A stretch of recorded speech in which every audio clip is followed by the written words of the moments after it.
ஒரு நாள் காடில் ஒரு முயலும் ஒரு ஆமைக்கும் இருந்தனர். முயல் எப்போதும் ஆமையை பார்த்து, "ஹஹா, நீ இவ்வளவு மெதுவா நடக்கிறாய்" என்று கிண்டல் செய்தது.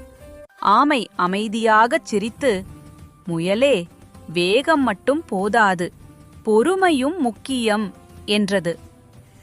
முயல் சிரித்தபடியே, "அப்படியா, நம்ம இருவரும் ஓட்டப் போட்டி போடலாமா?" என்றது. அவர்கள் ஓட்டப் போட்டியை ஆரம்பித்தார்கள். முயல் வேகமாக ஓடி நடுவில் ஓய்வெடுக்க மரத்தடியில் தூங்கியது.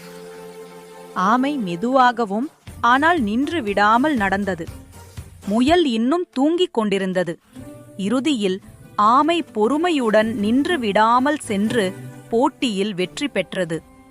தொடர்ந்து முயற்சித்தால் எந்தச் செயலிலும் வெற்றி பெறலாம்.